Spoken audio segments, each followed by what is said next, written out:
શું મેટર બનેલી? મારું નામ રિંકુબેન મણિભાઈ વંકલ ભરોડીથી છું.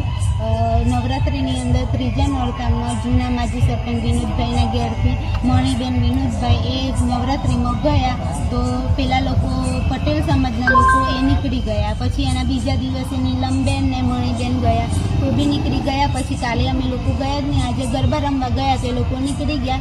પછી મેં પ્રવીણ કાકાને કહેવા ગઈ કે પ્રવીણ કાકા ક્યારનું આવું રાખ્યું છે તમે, એમ કે નવરાત્રિમાં અમારે રમવાનો હક નથી એમ. તો કે શું થયું બેટા? મેં કીધું 4 દિવસથી આવું થાય તો તમે દેખતા નથી એમ.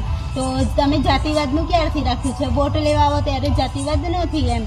તો પછી એ લોકોએ છે ને મેં ડીજે સાઉન્ડ બંધ કરાવી દીધું. પછી હું વિડીયો ઉતારતી હતી તો અશોકભાઈ મથુરભાઈની છોકરી વૃષ્ટિબેન એણે મોબાઈલ ખેંચાતી લીધો અને અમને બંનેને વાળ ખેંચાઈને મારવા આવતા હતા એ લોકો. પછી મેં 181 પર હેલ્પલાઇન નંબર પર ફોન કર્યો. પછી એ લોકોએ એમ કીધું કે અમારી ટેકનિકલ ઇસ્યુ છે તો અમે 112નો કોન્ટેક્ટ કરીએ. 112 વાળા તઈ આવ્યા. પછી અમે એ લોકોને વાત કરી તઈ તો એ લોકો એમ કે તમે લોકો તમારી રીતે તમારો ગામનો પ્રોબ્લેમ છે તો તમે જાતે સોલ્વ કરી દો કાં તો ચાલીને જાઓ. તો પછી અમે લોકો બીજા એક ભાઈને 500 રૂપિયા આપીને અમે અહીં સ્પેશિયલ ગાડી કરીને આવ્યા કમ્પ્લેન લખાવવા માટે. તો એટ્રોસિટી એક્ટનો ગુનો લાગુ પડવો જ જોઈએ એ લોકો માટે. જાતિવાદનું છે. શારદાબેન એવું કે ગળામાં ચંપલ લટકાઈને વરઘોડો કાઢવાનો છે.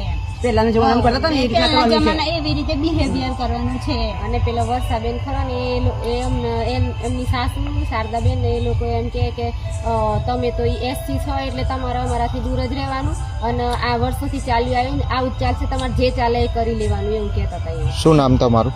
નીલમબેન પંકજભાઈ વંકલ. બેન તમારું નામ? જસીબેન ભરોડી. જસીબેન દીવાભાઈ.